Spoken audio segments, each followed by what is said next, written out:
Menjelang akhir tahun, para petani di sejumlah daerah mengeluhkan mahalnya harga pupuk non-subsidi. Di Luwu, Sulawesi Selatan, harga pupuk naik 50%. Sementara di Mandaling, Natal, Sumatera Utara, kenaikan harga pupuk non-subsidi mencapai 80 hingga 100%.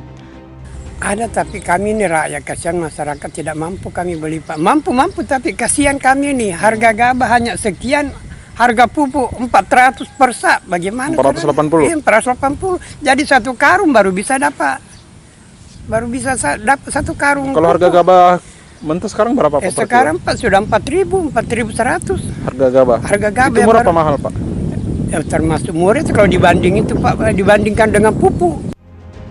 Permasalahan mengenai pupuk sebenarnya sudah disampaikan oleh para petani Trenggalek, Jawa Timur kepada Presiden Joko Widodo. Mereka berharap pemerintah menaikkan subsidi pupuk dan menurunkan harga pupuk, mengingat kebutuhan hidup petani semakin banyak. Nawi saged, nawi kepareng, subsidi menika nggih dipun tambah. Pupuk subsidinya ditambah. Subsidinya ditambah. Dengan harga pupuk samonten niku memang sudah untung. Nggih. Kedhi tapi kan betahe petani niku nggih kuwatah, Pak. Saya nggak janji, tapi saya catat dulu. Oh, ini hitung-hitungannya niku rumit itu. Oke, tapi nggak apa-apa. Saya kira masukan bagus. Ekonom Indef, Mirah Midadan mengungkapkan, kenaikan harga pupuk di tanah air terkerek oleh harga pupuk di tingkat global, mengingat bahan baku masih bergantung dari impor. Kondisi ini menekan nasib petani, mengingat kenaikan harga pupuk tidak diikuti dengan harga jual komoditas. Petani ini kan ketika terjadi lonjakan harga untuk variabel inputnya, untuk pupuknya, sementara harga jual komoditasnya itu tidak meningkat atau malah drop gitu ya, karena biasanya terjadi di musim panen. Nah, ini yang akan semakin menyakiti hati petani gitu, karena ini yang akan mengakibatkan kesejahteraan para petani juga tidak akan sulit meningkat gitu. Petani dalam kondisi sulit karena besaran subsidi pupuk terus turun, sementara harga pupuk non-subsidi terus naik. Akibatnya, ongkos petani bercocok tanam tak sebanding dengan harga jual komoditas yang mereka hasilkan. Lagi-lagi, petani jadi korban. Selamat malam pemirsa, Indonesia Business Forum kembali hadir. Kita berharap agar petani ini paling tidak bisa meningkatkan produksinya agar kebutuhan akan pangan ini bisa tercukupkan. Tetapi bagaimana petani bisa memproduksi dengan baik apabila bahan baku yang dibutuhkan yakni pupuk harganya selangit. Petani tentu harus putar otak bagaimana membuat agar biaya produksi bisa ditekan dan tetap bisa memenuhi kebutuhan mereka. Dan untuk itulah pada malam hari ini Indonesia Business Forum mengangkat tema mengenai petani terpuruk tercekik harga pupuk. Untuk membahas tema tersebut saya sudah bersama dengan 2 orang narasumber di studio dan juga 2 orang narasumber yang terhubung melalui video conference. Saya sapa terlebih dahulu yang ada di studio. Yang pertama ada Guru Besar Institut Pertanian Bogor, Pak Dwi Andreas. Pak Andreas, selamat malam. Boleh dipakai mic-nya untuk bisa menyapa pemirsa di rumah Pak, mic-nya Pak. Iya, selamat malam. Sehat Pak Andreas? Sehat. Harus selalu sehat ya Pak? Ya. Dan berikutnya ada Ketua Umum Asosiasi Petani Tebu Rakyat Indonesia APTRI Bapak Sumitro Samadikun. Pak Mitro sehat? Alhamdulillah sehat. Selamat malam Mbak. Harus selalu sehat ya Pak? Alhamdulillah, insya Allah. Dan saya juga mau menyapa narasumber yang bergabung melalui video conference. Ada Pak Nugroho Kristianto, Wakil Direktur Utama dari Pupuk Indonesia. Pak Nugroho, selamat malam. Selamat malam. Sehat Pak Wadirut? Alhamdulillah sehat. Harus selalu sehat juga ya Pak. Dan tentunya ada anggota Komisi 4 DPR RI dari fraksi PKS Bapak Andi Akmal Pasludin. Pak Andi, selamat malam. Selamat malam Mbak Gita. Assalamualaikum warahmatullahi wabarakatuh. Waalaikumsalam warahmatullahi wabarakatuh. Lagi di dapil ya Pak? Iya, lagi di dapil di pinggir reses. Oke, saya ke Pak Mitro dulu. Pak Mitro, benar susah Pak, mahal? Udah bertubi-tubi ini, udah mahal, susah didapat juga. Oke. Sehingga ini akan berakibat cita-cita kita untuk mendapatkan hasil yang sepadan bagi petani tebu khususnya. Ini nggak bakal tercapai. Apalagi sekarang pada saat musim-musimnya. Musim tanam, musim pupuk, karena kita kalau petani tebu itu pupuknya menunggu hujan. Jadi musim hujan yang seperti ini memang ada sebagian yang itu tanah pengairan teknis, tapi musim hujan ini kita berbondong-bondong pupuknya susah. Oke. Gitu, susah. Kalau ada mahal, ada harganya, itu kita masih bersyukur. Sudah mahal harganya, susah didapat juga. Kenaikannya sampai berapa banyak? Kenaikannya kalau pupuk subsidi sebetulnya naiknya sih cuma beberapa ratus saja lah. Tetapi untuk memperoleh pupuk subsidi itu, yang pertama karena secara nasional kuota kita ini dikurangi. Oke. Kuota kita semakin tahun tidak semakin bertambah, semakin dikurangi. Yang kedua, semenjak menggunakan ERDKK ini juga penyalur kita, pengecer kita, udah enggan karena syarat-syarat yang diperuntukkan untuk menyalurkan pupuk ini sungguh ada beban hukumnya ketika nanti tidak terpenuhi, sehingga mereka mundur juga. Apa syarat yang kemudian membebani kalau kata penyalur, Pak? Satu ya, petaninya itu harus punya kartu tani. Oke. Harus sesuai dengan NIK-nya. Harus masuk kalau petani tebu dulu, kita itu RDKK kita ini langsung dibuat di bawah khusus petani tebu. Sekarang kita masuknya ke kelompok tadi tanaman pangan di bawah. Kita kelewat tidak bisa masuk, sudah tidak dapat pupuk. Oke. Nah, terus yang kedua, pupuk non subsidi. Oke lah kalau begitu. Sebetulnya berat sekali. Betul tadi yang disampaikan para petani padi juga samalah. Karena saya juga petani padi. Oke lah kalau nggak ada kan kita berapa mahalnya karena kita butuh pupuk kan kita beli. Pupuk non subsidi itu pertama kita peroleh. Nanti Pak Badir barangkali bisa jelaskan itu. Non subsidi kita pakai contoh aja set A. Set A itu non subsidi kalau tidak salah sekitar 3.500 3.800 kalau tidak salah. Kita kan ada harga yang tetap. Sekarang kalau bisa dapat 5.000 atau 6.000 aja itu sudah bersyukur. Yang hebat lagi itu urea. Urea subsidinya kalau tidak salah sekitar 2.700. Hari ini urea subsidi jatuh di tangan petani. Itu kalau ada. Tebu kita juga butuh pancingan tuh. Itu kalau ada harganya paling murah. Jatuh di tangan petani 11.000 sampai dengan 12.000. Bukan main itu. Dan itu apakah diketahui oleh para petinggi? Saya yakin yang pembuat kebijakan sekalian untuk Bapak Komisi 4 ya. Yang tentu itu kami juga harus mengadu ke sana juga. Untuk diketahui ini sungguh amat berat ketika pada saat yang sama produk kita khususon untuk tebu gulanya nggak boleh naik lebih dari 12,5 dan hari ini sudah menginjak tahun ke-7 HPP gula yang harusnya setiap tahun kita mengalami kenaikan sesuai dengan tren naiknya inflasi juga. Kita ini HPP-nya cuma 9.100 mulai tahun 2016 sampai sekarang. Dan HET-nya, ini lucunya juga, kalau petani yang produksi gula kita harus ada HET, nggak boleh lebih HET. Tapi kalau pupuk yang dijual pemerintah melonjak-lonjak nggak karu-karuan. Ini kan beban berat dan ini membebani kita dari total biaya produksi kita yang dulu pupuk dan rangkaian lainnya itu paling cuma 5% dari total biaya kita. Hari ini lebih dari 12 sampai dengan 15% total pembiayaan kita dan ada kenaikan biaya yang naik. Ini kelangkaan terjadi setiap tahun atau hanya tahun ini yang naiknya mulai luar biasa? Dirasakan itu tahun 2019 ada pengurangan, terus 2020 orang nggak bisa ngeluh juga karena jangan ngeluh, keluar rumah aja susah. Hari ini lebih parah lagi karena saya baru keliling dan besok saya keliling juga di Sumatera untuk bertemu dengan petani-petani tebu kita. Yang ini keluhannya sudah bukan main lagi. Jadi saya keliling di Jawa semuanya kita tidak ada yang misalnya kita ini bersyukur bahwa ini nggak mengeluh karena pupuk. Prof. Andreas, ini kan sedih juga ya. Iya, betul. Serba salah juga pupuk Indonesia karena subsidinya dikurangin gitu kan ya. Iya, sebenarnya terkait kan ada dua jenis pupuk di Indonesia ya, Mbak ya. Yang pertama yang disubsidi oleh pemerintah. Sebenarnya yang disubsidi gasnya kan itu, sehingga kalaupun kita tanpa subsidi itu naik turunnya pupuk akan tergantung naik turunnya harga gas bumi. Nah, kalau yang disubsidi itu relatifly harganya tidak mengalami gejolak yang berarti. Hanya betul kelangkaannya ini yang jadi masalah.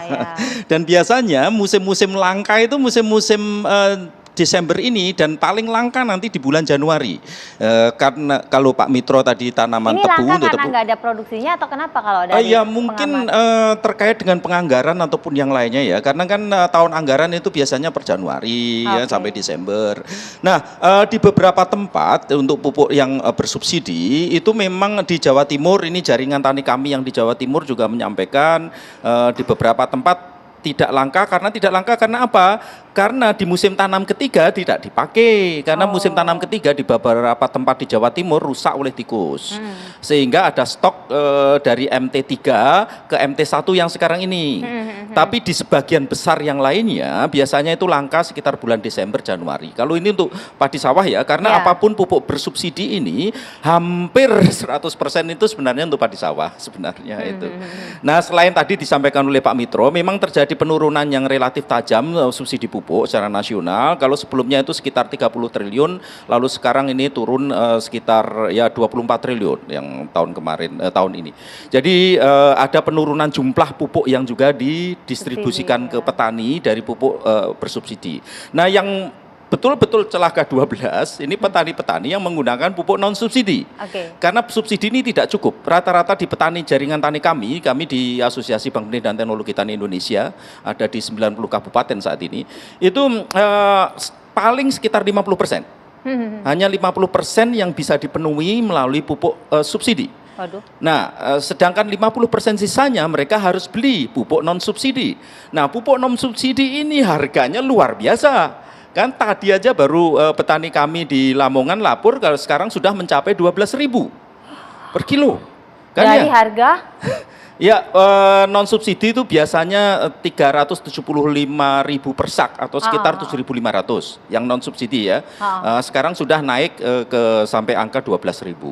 Memang untuk non subsidi ini sangat dipengaruhi dengan harga pupuk dunia, dan harga pupuk dunia sangat dipengaruhi oleh harga gas alam, dan kebetulan gas alam ini kan peningkatannya luar biasa. Dari bulan Mei tahun lalu sampai sekarang ini peningkatannya sekitar mula-mula 3 US dollar per MMBTU, sekarang sudah sampai sekitar 25, hampir 10 kali lipat. Padahal ini bahan baku untuk membuat pupuk, terutama pupuk nitrogen. Untuk itu kenapa lonjakan yang sangat tinggi itu terjadi di pupuk-pupuk bernutrien yang ya urea bisa, lalu diaminum fosfat kalau yang di luar negeri, ZA itu pasti akan naik ketika dia mengandung nitrogen di sana. Nanti jadi kita coba konfirmasi ya Pak sama Pak Wadirut ini, apa memang benar kenaikannya sedemikian signifikan, termasuk juga catatan dari 90 kabupaten tadi yang dibina oleh Pak Andreas. Sesaat lagi tetap bersama kami.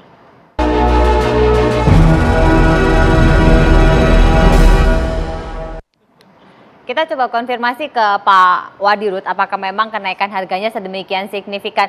Pak Wadirut, apa memang benar Pak, karena kenaikan harga gas ini yang menyebabkan biaya produksi mengalami kenaikan sehingga harga pupuk juga terdampak Pak? Jadi seperti yang tadi disampaikan oleh Pak Andreas, ya, kenaikan harga gas di pasar internasional itu memang sedemikian tingginya gitu. Dan kita tentunya karena memproduksi juga pupuk komersial, harganya kan mengikuti pasar internasional. Tapi kita juga dalam hal ini pupuk Indonesia tetap memperhatikan bahwa kita menjual tidak serta-merta sama dengan harga pasar internasional. Hari ini mungkin kalau kita bicara urea, gitu, kami barusan saja mendapatkan data terakhir penjualan kita di pasar internasional itu mencapai, harga ureanya bisa mencapai 1.000 US dollar per ton. Atau kalau kita gunakan kurs 10.000 saja kan sudah 14.000 rupiah itu per kilogramnya. Dan kita masih menjual di level atau di tingkat kios kita, kios non subsidi kita itu jauh di bawah harga pasar internasional. Namun kan kita memang pupuk Indonesia ini kapasitas produksinya total itu adalah 14 juta. Itu terdiri dari urea, NPK, kemudian juga SP36 dan ZA. Dan memang paling besar komposisinya adalah pupuk urea ini. Dan kami tahun 2021 ini mendapatkan tugas untuk menyalurkan pupuk bersubsidi itu kurang lebih sekitar 8, atau 9, sekian juta ton lah, mendekati 9 juta ton. Artinya kan sisa yang ada itu kita dedikasikan untuk pasar komersial. Dan khusus untuk musim tanam tahun ini, terutama di MT1 ini, kita bahkan sudah mengambil kebijakan untuk tidak melakukan penjualan ekspor, kita fokus ke pasar dalam negeri. Dan saya rasa kalau kita bicara tentang kebutuhan pupuk di dalam negeri, itu juga jumlahnya cukup besar. Dan 14 juta ini rasanya juga tidak bisa memenuhi kebutuhan pupuk semuanya di dalam negeri. Ya. Kira-kira gitu. Sebenarnya kebutuhan pupuknya berapa besar sih, Pak Andreas? Iya, kalau untuk padi ya Mbak ya, untuk padi kan sekarang ini sekitar penggunaannya sekitar ya total sekitar 7-8 juta ton ya, itu total pupuk ya. Padi sekitar 2 kalinya kebutuhannya kalau untuk padi. Berarti 14? Ya, sekitar 14 juta ton juga. Untuk itu baru saya kira padi? Iya, belum tebu, belum yang lainnya. Belum yang lainnya. Itu, kalau total catatan teman-teman di IPB? Per tahun? Kalau kami tidak sempat kalau menghitung kebutuhan yang lain ya Mbak ya, tapi kalau untuk padi dengan luasan 7,4 juta hektar dan itu kan dengan indeks pertanaman sekitar 1,4 lah sekarang ini, ya sekitar itu kebutuhannya. 14. Jadi kalau tebu berapa Pak? Kalau tebu ini luasan tebu kurang lebih 410 sampai 420. Kalau rata-rata ya average ya, ada yang tanah membutuhkan 1,5 ton, ada yang 8, ada yang 6 kuintal, ya rata-rata kalau dikalikan itu ya sekitar 400.000. Kecil ya. Cuma sebetulnya kalau kita sih bukan urea, ZA. Jadi ZA kita ini, tebu ini lebih banyak ZA. Ya, betul gitu. Dan ini yang susah ini memang betul. Kita ini kan tahunnya di petani ini ngitungnya ini kenapa naiknya sebegitu banyak. Saya curiga ini ada ya kalau dulu mainannya itu maaf ya, kita duga pupuk subsidi dijual harga subsidi oleh pemain gelap lah gitu. Kalau kita ini justru sekarang ini ya pupuk non subsidi ini mestinya juga harus dipantau bener nggak ini sampai di tangan petani tepat waktu juga. Saya khawatir ini juga ada yang menghambat-hambat di sana untuk cari untung. Nah, macet di tengah jalan. Iya. Macet juga atau belok-belok ke sana kemari. Ini saya curiga. Mungkin pupuknya sedang bersembunyi di suatu tempat yang nyaman. Untuk non subsidi ada ketakutan lagi. Non subsidi ini kan tidak ada harga yang pasti. Mengikuti tadi disampaikan Pak Wadirut mengikuti tren kenaikan harga dunia juga, harga bahan pendukungnya. Pengecer di bawah ini takut. Sekarang nih beli banyak-banyak kulaan kan itu harus beli cash. Nanti saya belinya sekarang 5.000 ya kalau laku besok tiba-tiba turun. Saya beli 10.000, 11.000 khusus untuk urea. Tiba-tiba besok ada turun lagi. Kan harganya berkelok-kelok naik turun. Dan harusnya di situ pun itu ada kebijakan diatur lah kalau untuk petani kita. Kita ini kan mau ngomong-ngomong mau swasembada. Udah pupuknya mahal, harganya kita ditekan. Nah kalau kita boleh nuntut juga perkara harga. Kalau pupuknya udah bebas begitu, kalau kita nggak boleh nuntut pupuk subsidi, udah harga kita ini baru kali ini kok ada HET. Kita itu petani mestinya harusnya itu dibela melalui HPP. Jadi harga pokok penjualan, di mana harga produk kita itu tidak boleh jatuh di bawah itu. Sekarang mulai tahun 2016 ini kan kita ada HET dan baru di tahun 2016 sampai sekarang ada itu. Dulu nggak ada. Sebenarnya kami juga sudah mengundang Kementerian Pertanian untuk sama-sama berdiskusi di sini agar pupuk subsidi yang kemudian dialokasikan yang jumlahnya persentasenya semakin turun itu paling tidak bisa tepat sasaran. Dan tidak kemudian terhambat sehingga terlambat yang tadi dikhawatirkan mengganggu proses penanaman itu tadi. Nah, apakah kemudian DPR melihat kondisi ini? Pak Andreas ada yang mau ditambahin dulu sebelum ke DPR? Ya, sebenarnya ya kami berdua menyayangkan juga teman dari Kementerian Pertanian tidak ada yang mewakili ini. Karena kami berdua ini kan menyuarakan sedulur-sedulur tani kami ya. Kalau Pak Mitro menyuarakan petani-petani tebu, kami punya jaringan di petani-petani padi. Dan itu kami ingin menyampaikan keluhan sebenarnya. Tadi betul yang disampaikan Pak Mitro, kalau untuk padi Mbak, sudah sejak tahun 2019 sampai sekarang harganya itu terus-menerus mengalami penurunan. GKP, gabah kering panen di tingkat usaha tani dan juga beras di tingkat usaha tani ini terus mengalami penurunan sejak tahun 2019. Ya memang fluktuatif. Kalau sekarang ini pasti naik karena gabah tidak tersedia, tapi naiknya lebih rendah dibanding tahun-tahun sebelumnya. Di satu sisi yang lainnya kita tahu pupuk tiba-tiba melonjak tinggi seperti ini, dan ini saya khawatir ini pemerintah perlu hati-hati. Kalau potensi ini berlanjut, produksi padi tahun 2022 saya pastikan turun. Kalau peristiwa ini masih berlanjut. Kalau turun ya sudah, biasanya pemerintah mengambil jalan pintas yang malah merugikan petani. Jadi itu yang harus betul-betul diperhatikan oleh teman-teman di pemerintahan terkait dengan situasi sekarang ini. Jadi itu saya kira, Pak.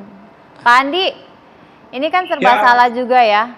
Padahal tadi kalau dari langkah dari Pupuk Indonesia sengaja tidak mengekspor untuk menjaga agar ketersediaannya ini ada, supaya petani yang butuh itu bisa tersedia pupuknya.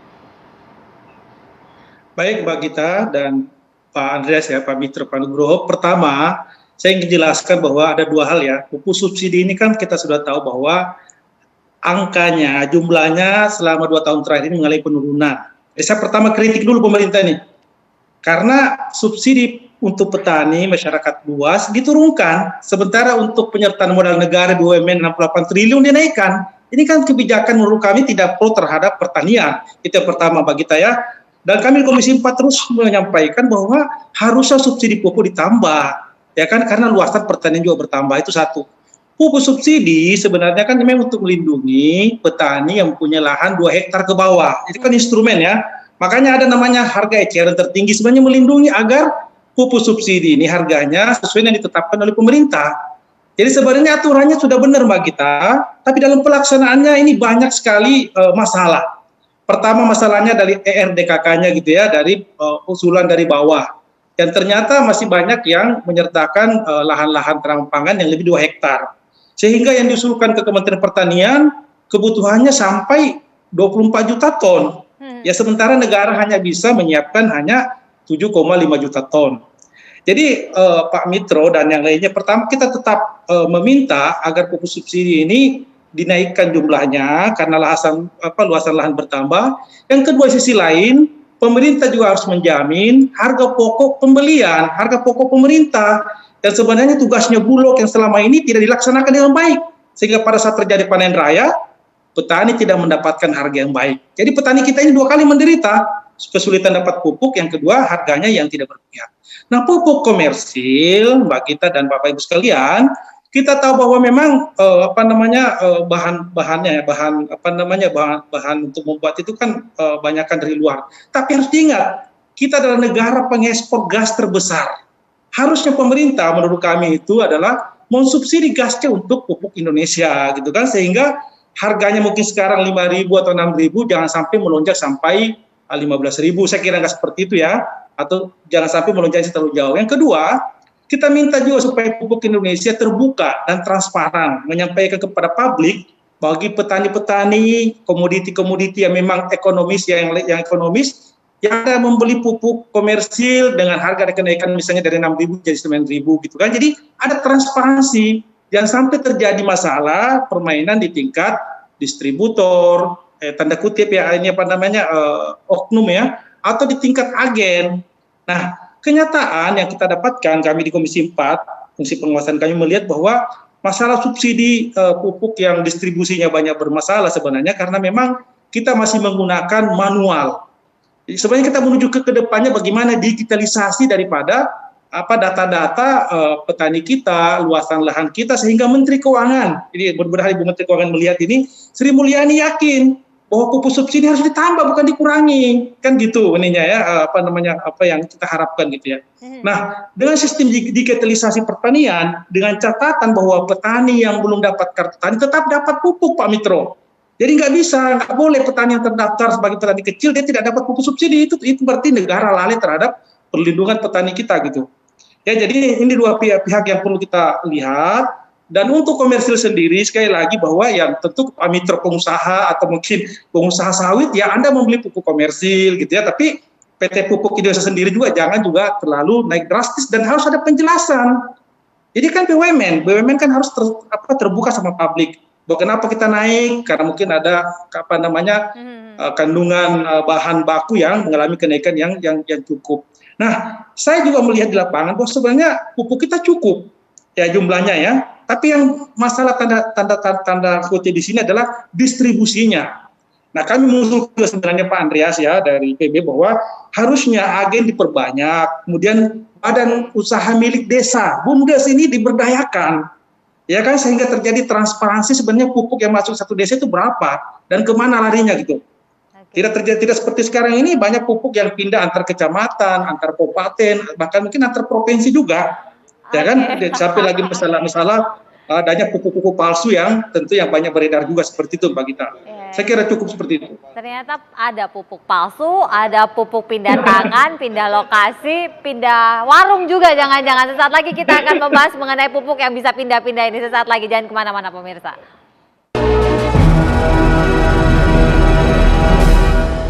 Gimana pupuknya bisa jalan-jalan itu tadi Pak Andreas?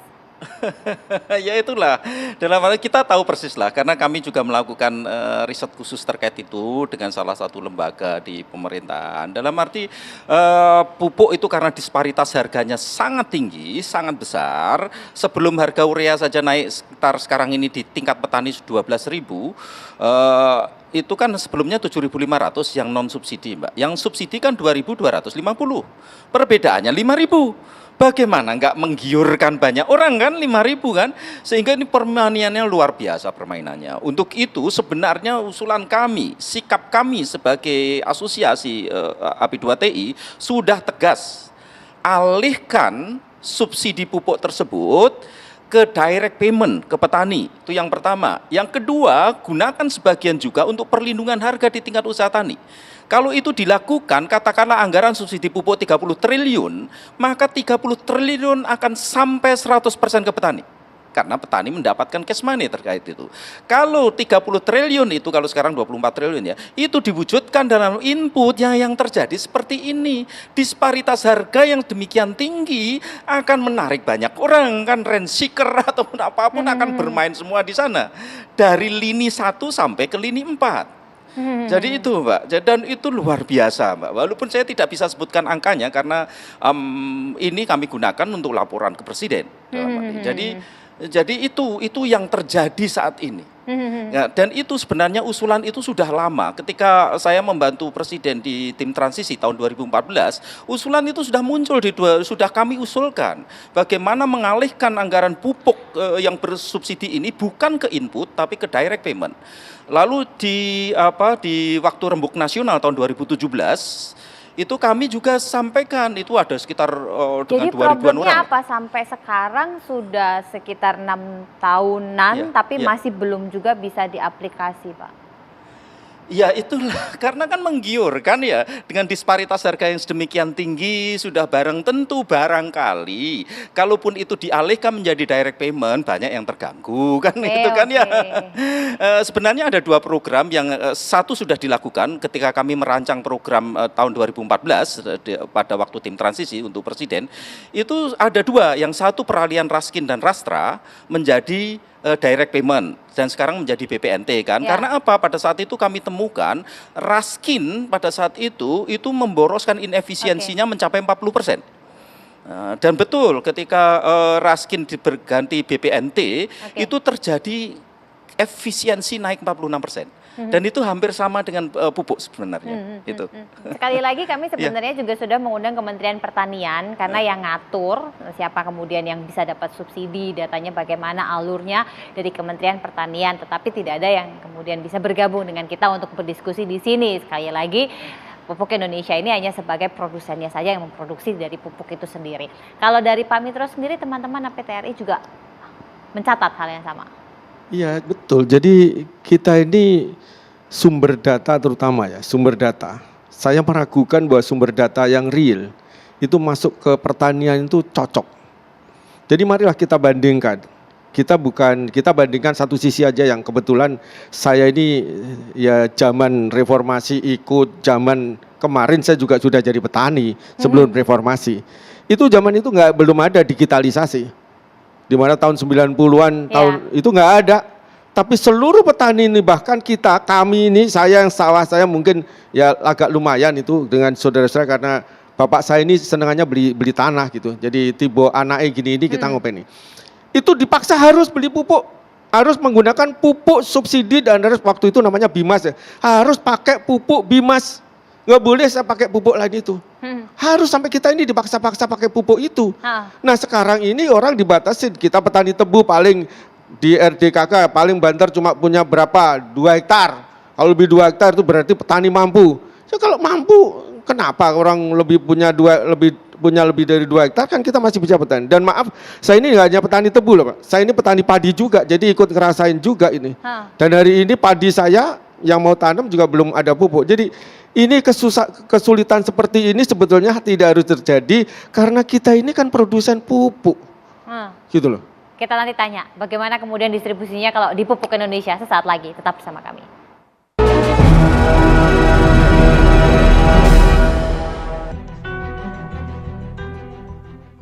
1 kilonya 15.000. Biasanya? Yang biasanya 10.000. Kalau diseimbangkan pendapatan sama harga pupuk kimianya itu nggak seimbang lah. Sekarang mahal. Petani pasti mengeluh. Harganya udah hampir mencapai 700.000. Ya harapannya ya yang jelas-jelas saja lah pupuk ini bisa dapat dijangkau lagi kembali harganya.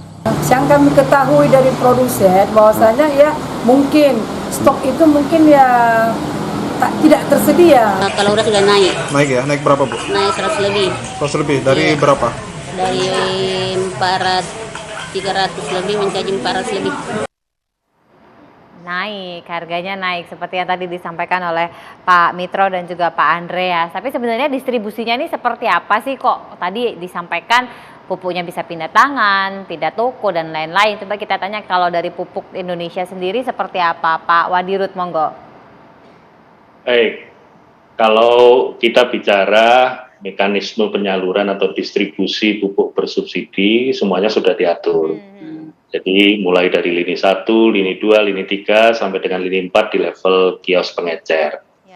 Kami menyalurkan itu berdasarkan alokasi yang kami terima dari Kementerian Pertanian untuk setiap daerah di masing-masing kabupaten, turun ke kecamatan, bahkan turun sampai ke level kios sesuai dengan data petani-petani yang berhak menerima.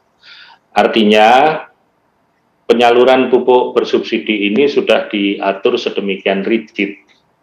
Tentunya kalau tadi disampaikan ada perpindahan dan yang lain-lain, kami berhak untuk bisa juga melakukan teguran selama itu kepada tidak sesuai dengan ketentuan yang ditetapkan. Dan kami dalam rangka penyaluran pupuk bersubsidi, tadi Pak Andi Akmal juga menyampaikan, hari ini sudah sangat terbantu dengan adanya digitalisasi yang dilakukan di PT Pupuk Indonesia. Dan kami bahkan perjalanan pupuk dari lini 1 di produsen sampai dengan ke lini 4 itu kita bisa memantau perjalanannya sesuai dengan alokasi. Permasalahan yang tadi mungkin disampaikan dan juga Pak Andi tadi juga sampaikan bahwa data RDKK itu kalau diagregasi untuk tanaman pangan mencapai 24 juta. Tapi kemampuan pemerintah untuk memberikan subsidi itu hanya tahun 2021 ini ekivalen dengan pupuk 9,05 juta. Nah, tentunya ada di tempat-tempat tertentu dan kami juga mengikuti penyalurannya berdasarkan alokasi yang ada. Ini tentunya tidak semuanya bisa kita berikan. Kita tidak mungkin menyalurkan lebih dari 9,05 seperti yang ditetapkan.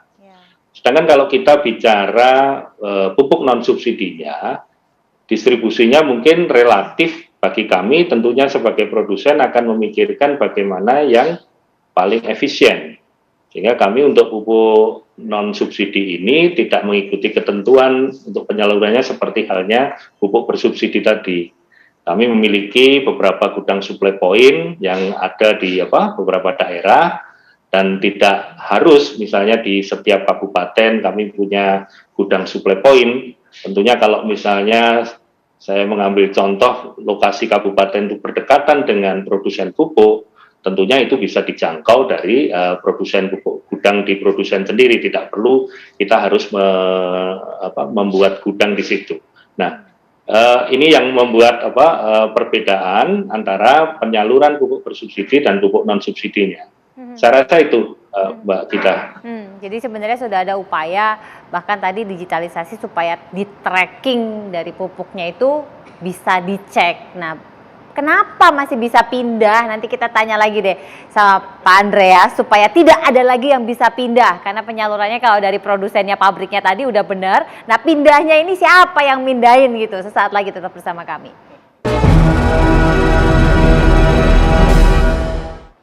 Jadi supaya ini bisa terselamatkan, saya ke Pak Andi dulu nih sebagai wakil rakyat. Silakan Pak Andi. Ya baik, jadi pertama memang masalah disparitas ya seperti Pak Andreas mengatakan tadi. Yang kedua, lemahnya pengawasan sebenarnya pupuk bersubsidi. Ada namanya Komisi Pengawasan Pupuk dan Pestisida. Namun mereka nggak punya anggaran, sehingga ya di situ ada Dinas Pertanian, Kepolisian, Jaksa tidak bisa memantau ya adanya perpindahan pupuk, adanya mungkin di gudang disimpan atau mungkin ini sebenarnya oknum di distributor dengan pengecer ya, sehingga merugikan daripada petani kecil kita. Yang lebih penting saya sambung tadi dari Pak Mitro bahwa masalah data di kita ini bermasalah, ya kan? Bahwa data dikolek dari bawah, ya kan? Dengan ketentuan bahwa tentu 2 hektar ke bawah ya. Tapi kan ini ternyata banyak bias, ya kan? Sehingga kita dorong Kementan dan harusnya Kementan setiap tahun itu memperbarui datanya gitu. Ya kan, data ini perbarui sehingga RDKK itu kita yakini realisasinya. Nah, kenapa Menteri Keuangan misalnya menurunkan subsidi karena dia tidak yakin dengan data itu. Tapi kan harusnya tidak boleh dong karena tidak yakin dengan data kemudian subsidi pupuk dikurangi. Nah, kemudian yang selanjutnya saya sampaikan tadi bahwa Pak Nugroho ya dan Pupuk Indonesia perlu ini transparansi aja ke publik, sampaikan Pak bahwa ya kalau memang komponen bahan pupuk komersil ini naik sampaikan aja, tapi ya diberikan harga yang tentu tidak naik sampai 70%, 60% itu kan, tapi harus ada acuan yang jelas gitu ya. Nah, kemudian yang kita lihat permasalahan selama ini di lapangan bahwa di dalam Permentan itu Peraturan Menteri Pertanian ya ada 30 komoditas yang bisa mendapatkan pupuk subsidi. Nah, sementara Pak Mitro mengatakan tadi pupuk sendiri dibatasi.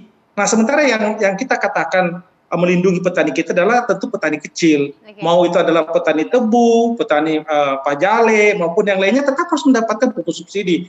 Dan Pak Gita, tahun depan kita mengusulkan agar sektor perikanan kelautan juga terpisah subsidinya dengan Kementerian Pertanian agar kebutuhan di empang, kebutuhan di tambak ini mereka juga tercukupi.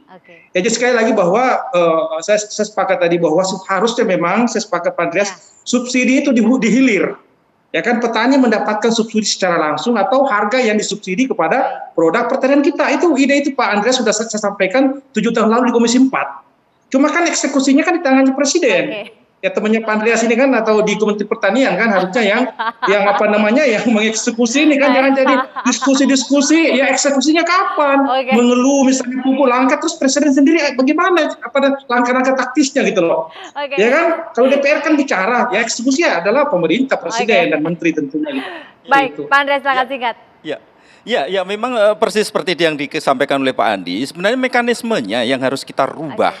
Dengan mekanisme subsidi input pasti permainan itu akan terjadi. Seberapa ketat pengawasan pun, seseorang pasti tergiur dengan angka Rp5.000 per kilo, kan ya. Kalau 1.000 ton aja sudah berapa kan itu kan.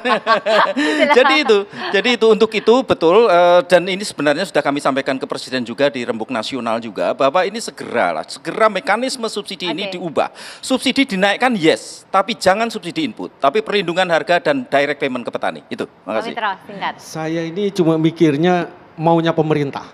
Sebetulnya kalau presiden kita dan pemerintahan kita maunya bela petani, udah semuanya mudah diselesaikan. Subsidi yang kurang ditambah, pupuk yang ini produksinya ditambah, ekspor banyak. Jadi sekarang itu kemauan pemerintah, goodwill dari pemerintah ini maunya. Dalam hal ini ada presiden. Jadi kita sering dengar beliau itu bilang biarkanlah sekali-sekali petani ini jadi kaya. Tapi udah kita bahan bakunya mahal, jualnya nggak boleh naik ini. Ini mana bisa gitu. Gitu. Mudah-mudahan Terus kartu didengarkan. tani juga begitu, jangan acuannya kartu tani. Kita bicara lah, dulu pakai zaman jadul semuanya dapat pupuk. Kok sekarang teknologi canggih Baik. tambah kacau. Ya? Baik. Gitu loh ya. Baik, terakhir Pak Nugroho, silakan Pak Wadirut. Ya, bagi kami di Pupuk Indonesia tentunya komitmen bahwa kami sebagai BUMN untuk memenuhi kebutuhan itu maksimal pasti akan kita lakukan. Tapi bahwa tadi kalau kita bicara pupuk bersubsidi, kami juga tidak bisa melampaui ketentuan yang sudah ditetapkan kepada kami. Dan untuk non-subsidi seperti kami tadi sampaikan bahwa karena kalau terjadi kenaikan harga, kami pun juga masih ada keberpihakan kepada negara ini, dalam arti kenaikan harga seperti yang tadi disampaikan oleh Pak Andi tentunya juga tidak serta-merta akan sama dengan harga di pasar internasional. Insya Allah dengan komitmen dari Pupuk Indonesia ini kami akan berusaha maksimal untuk memenuhi kebutuhan pupuk di para petani. Demikian. Baik, terima kasih Pak Wadirut Pupuk Indonesia, Pak Nugroho Kristianto, kemudian Pak Andi Akmal Pasludin, anggota Komisi 4 DPR RI dari fraksi PKS, Pak Dwi Andreas, Guru Besar IPB, serta Pak Sumitro Samadikun, Ketua Umum Asosiasi Petani Tebu Rakyat Indonesia. Kita tunggu saja seperti apa kemudian eksekusi. Ada yang mau ditambah? Cukup saya kira.